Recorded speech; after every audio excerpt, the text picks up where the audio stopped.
Today I'm going to be reading Harry Potter and the Sorcerer's Stone, Chapter 8, The Potion Master. There, look! Where? Next to the tall kid with the red hair, wearing the glasses. Did you see his face? Did you see his scar? Whisper followed Harry from the moment he left his dormitory the next day. People lining up outside the classroom stood on tiptoe to get a look at him, who had doubled back to pass him in the corridors again. Staring, Harry wished they wouldn't, because he was trying to concentrate on finding his way to classes. There were 142 staircases at Hogwarts. Wide, sweeping ones, narrow, wiggly ones, some that led somewhere different on a Friday, some with a vanishing step halfway up that you had to remember to jump. Then there were doors that wouldn't open unless if you asked politely or tickled them in the exactly right place. Doors that weren't really doors at all, but solid walls, just pretending. It was also very hard to remember where anything was, because it all seemed to move around a lot. The people in the portraits kept going to visit each other, and Harry was sure the coats of armor could walk. The ghosts didn't help either. It was always a nasty shock when one of them glided suddenly through a door you were trying to open. The only headless Nick was always happy to point new Gryffindors in the right direction, but Peeves the poltergeist was worth 2 locked doors and a trick's staircase if you met him when you were late for class. He wouldn't drop a waste paper basket on your head. He would drop a waste paper basket on your head. Pull rugs from under your feet, help you with bits of chalk, or sneak up behind you, invisible, grab your nose and screech, "Got your conk! Got your conk!" Even worse than Peeves, if that was possible, was the caretaker, August Filch. Harry and Ron managed to get on the wrong side of him on the very first morning. Filch found them trying to force their way through a door that was luckily turned out to be the entrance to the out-of-bounds corridor on the 3rd floor. He wouldn't believe they were lost. Was sure they were trying to break in on purpose, and was threatening to lock them in the dungeons when they were rescued by Professor Cole, who was passing. Filch owned a cat called Mrs. Norris, scrawny, dust-colored creature with bulging, lamp-like eyes, just like Filch's. She patrolled the corridors alone. Break a rule in front of her, just put one toe out of line, she'll whisk off for Filch, pale wheezing 2 seconds later. Filch knew the secret passageways of the school better than anyone, except perhaps the Weasley twins. They could pop up as suddenly as any ghosts. The students all hated him. And it was the dearest ambition of many to give Mrs. Norris a good kick. And then, once you had managed to find them, you were the classes themselves. There were a lot more to magic, as Harry quickly found out, than waving a wand and saying a few funny words. They had to study the night skies through their telescopes every Wednesday at midnight, learn the names of different stars in the movements of the planets.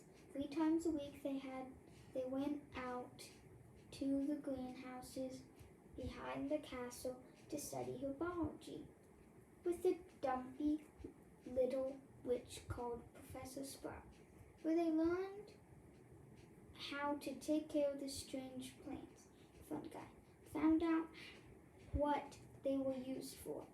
Easily the most boring class was History of Magic, which was the only one taught by ghosts. Professor Bin had been very old indeed when he had fallen asleep in front of staff room fire and got up the next morning to teach, leaving his body behind him.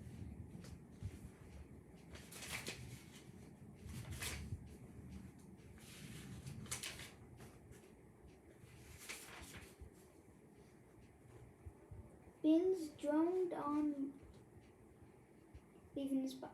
Binns droned on and on while they scribbled down names and dates and got Ilmic the evil and Ulrich the oddball mixed up. Professor Flickwick, the charms teacher, was a tiny little wizard who had to stand on a pile of books to see over his desk.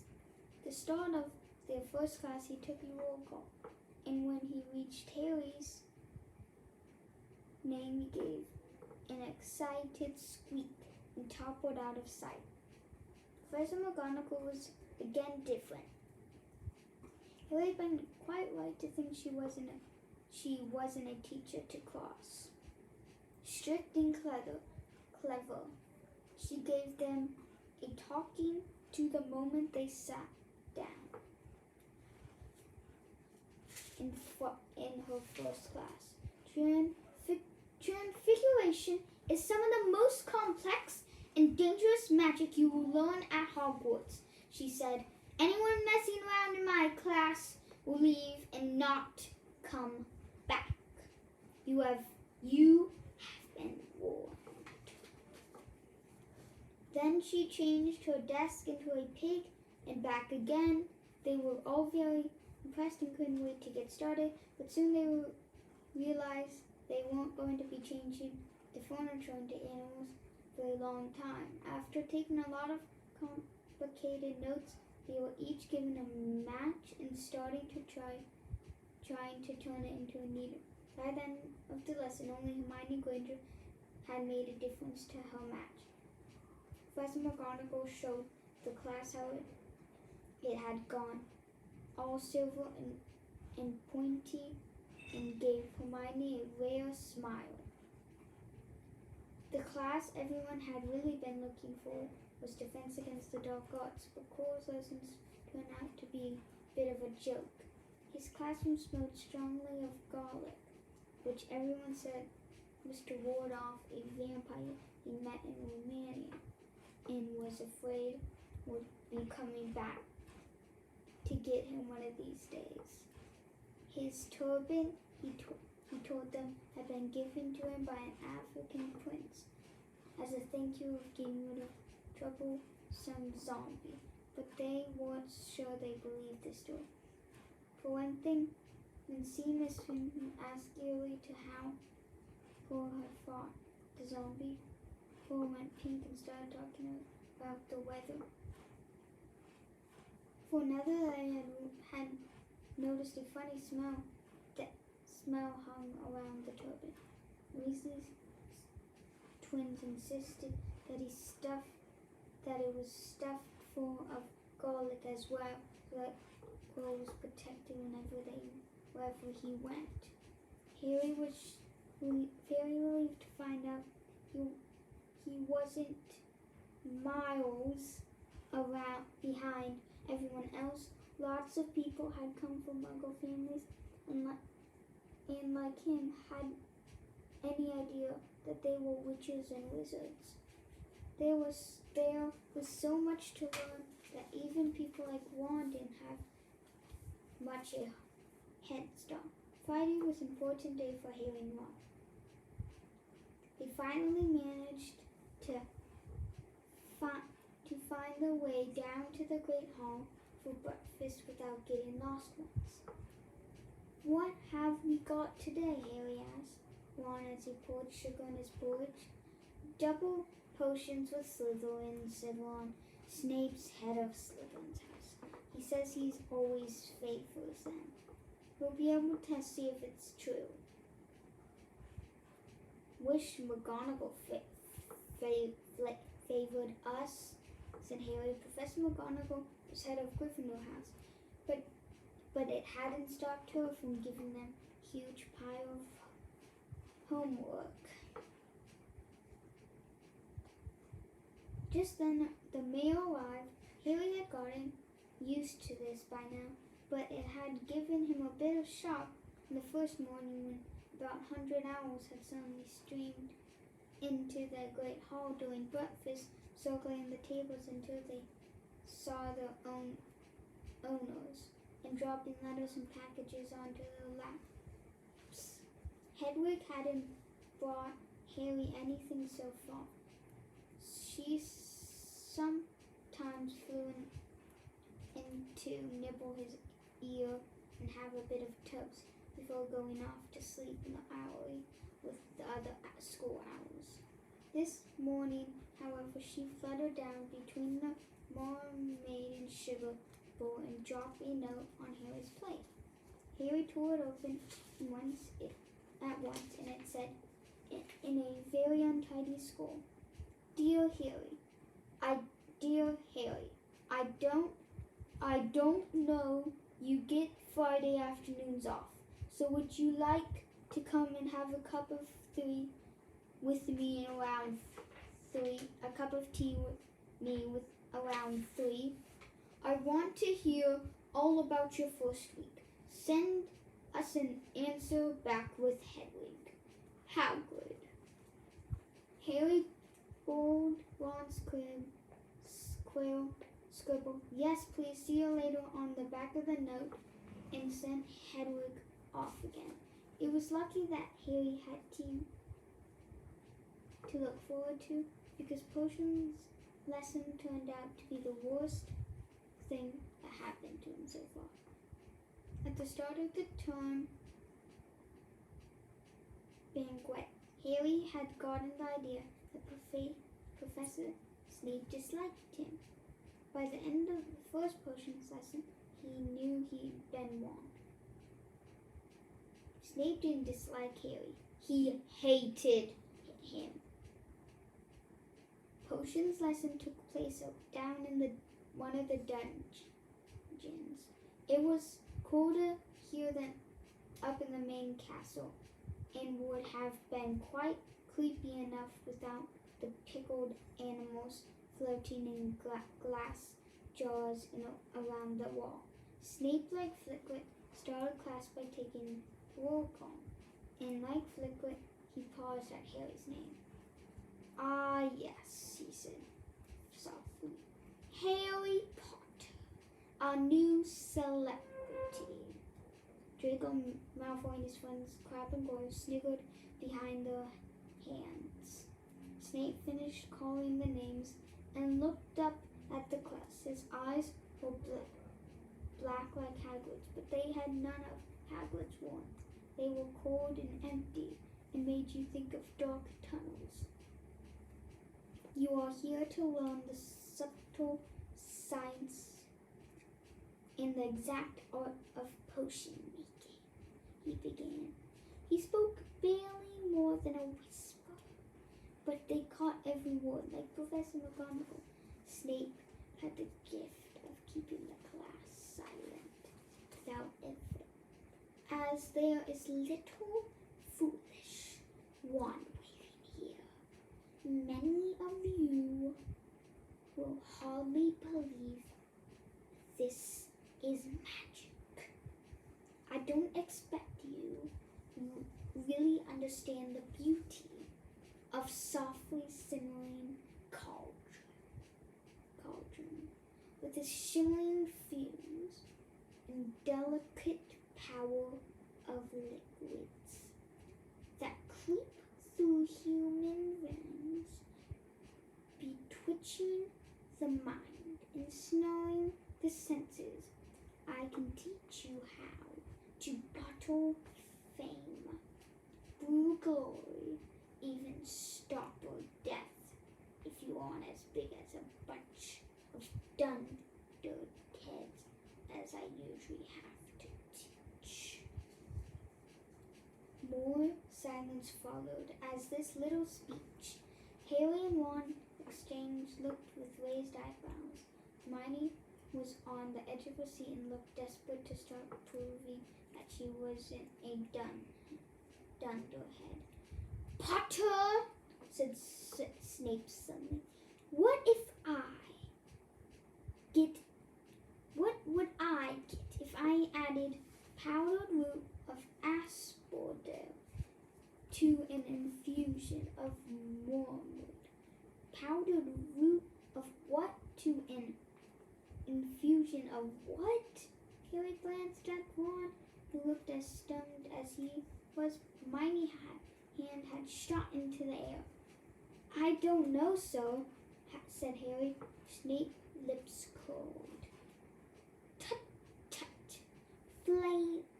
Fame clearly isn't everything. He ignored Hermione's hand. Let's try again, Potter. Where would you look if I told you to find me a bezoar?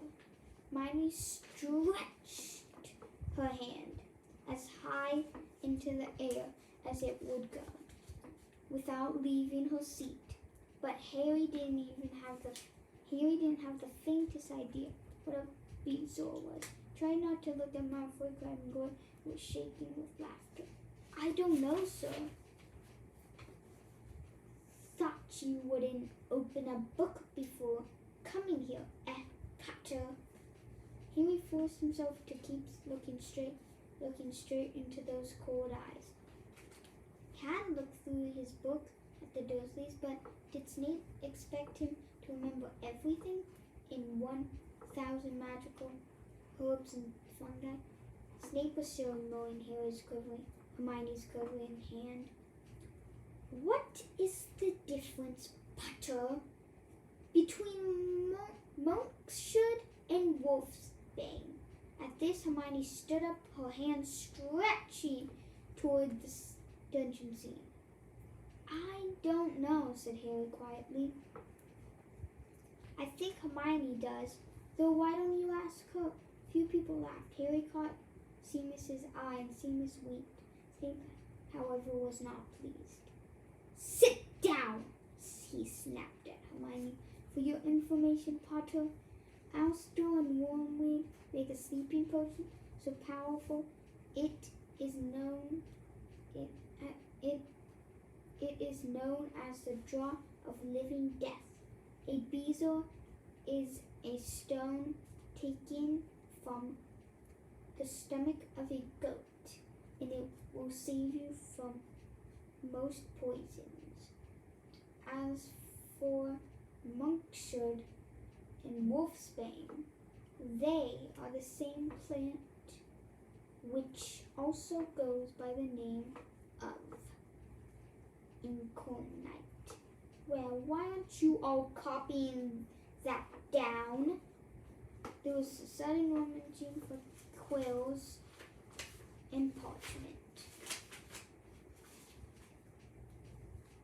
Over the noise, Snape said, and a point will be taken from Gryffindor house for your cheek, Potter. Things didn't improve for Gryffindor as the potion lesson continued. Snape had put them all into pairs, set them to mixing up a simple potion to cure of boils. He swept around in his long black cloak, watching them weigh dry nettles and crush snake fangs, criticizing almost everyone except Malfoy. Seemed to be like he was just telling everyone to look at the perfect way Malfoy had stood his horn slot. When the clouds of acid green smoke and a loud hissing filled the dungeon, Neville had somehow managed to melt Seamus's cauldron into a twisted blob, and the potion was seeping across the stone floor of burning holes, people's shoes. Neville, who had been drenched in the potion when the cauldron collapsed, moaned in pain as angry red boils sprang up all over his arms and legs. "Idiot boy!" snarled Snape, clearing the spilled potion away with one wink of his wand. "I suppose you added porcupine quills before taking the cauldron off the fire." Neville whimpered as the boils started to pop all over his nose. "Take him up to the hospital wing," Snape spat at Seamus. Then he rounded on Harry and Ron, been walking next to Neville. "You, Potter, why didn't you tell him not to add the quills? You thought he'd make a you look good if he got it wrong, did you? That's another point you've lost for Gryffindor." This was so unfair that Harry opened his mouth to argue, but Ron kicked him behind the cauldron. "Don't push it," he muttered. "I've heard Snape can turn very nasty." As they climbed the steps out of the dungeon an hour later, Harry's mind was racing and his spirits were low. He had lost 2 points for Gryffindor in the very first week. Why did Snape hate him so much?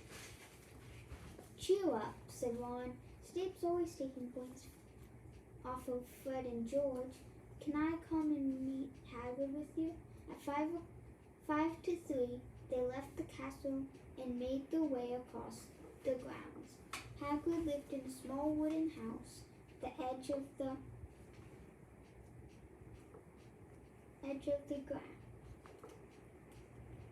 Forbidden Forest. A crossbow and a pair of goloshes were outside the front door. Then, when Harry knocked, they heard a frantic scrambling from inside and several booming barks. And Hagrid voice came out and saying, "Back, Fang, back!" Hagrid's big, hairy face appeared in the cloud as he pulled the door open. "Hang on," he said. "Back, Fang!" He let them in, struggling to keep a hold on the collar of the enormous black bullhound.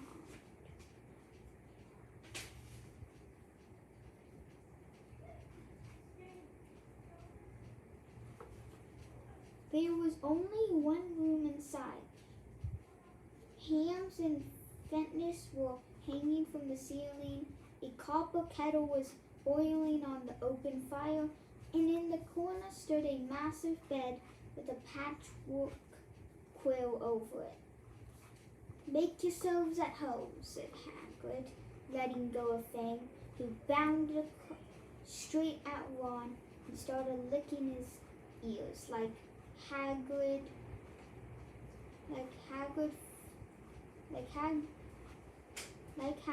Fang was clearly not as fierce as he looked.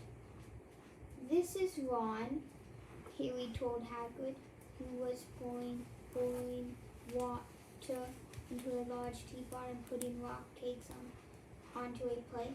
"Another Weasley, eh?" said Hagrid, glancing at Ron's freckles. "I spent half of my life chasing your twin brothers away from the forest." The rock cakes were shapeless lumps.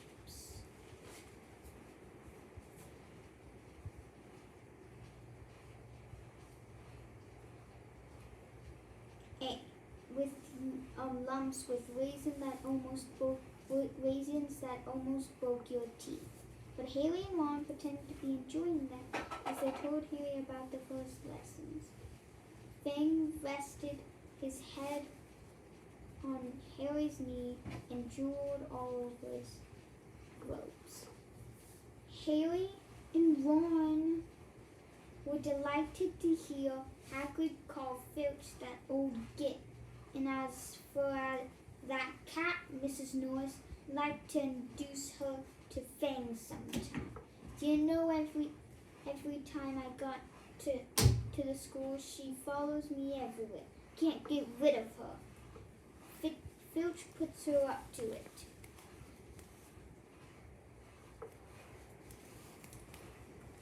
Harry told Hagrid about Snape's lesson. Hagrid, like Ron, told Harry not to worry about it.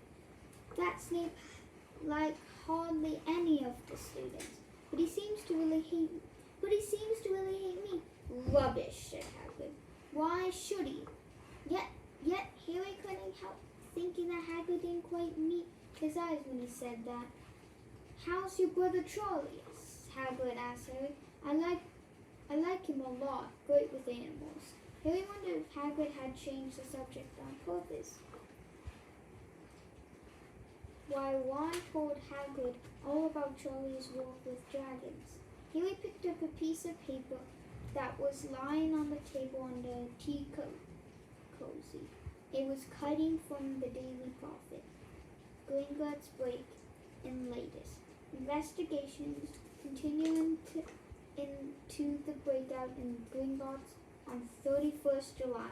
Widely believed to be the work of a dark wizard or witches unknown. Gringotts goblins today insisted that nothing had been taken. The vault was searched had in fact been emptied the same day. But we're not telling you what was in there. So keep your nose out of it. You know what's good for you, said the Gringotts goblin that was this afternoon. He remembered Ron telling him a train that somebody had tried to rob Gringotts, but Ron hadn't mentioned the day. Hagrid, the Gringotts breakout happened on my birthday. It might have been happening while we were there. There was no doubt about it. Hagrid definitely didn't meet Harry's eyes this time. He grunted and offered him another rock. Harry read the story again. The fort was searched and had been, in fact, emptied earlier that same day. Hagrid had emptied the fort 713. If you could call it emptying it, taking out a grubby little package. Had it been that the thieves were looking for? As Harry and Ron walked back to the castle for dinner, there were pockets weighed down with rock cakes they'd been too polite to refuse. Harry thought that none of the lessons he had so far had given him such much to think about as tea with Hagrid. Had Hagrid collected that package just in time? Where was it now? And did Hagrid know something about Snape that he didn't tell Harry? If you want to listen to Chapter 9, The Midnight Duel, you'll have to wait for the next video. Hope you enjoy!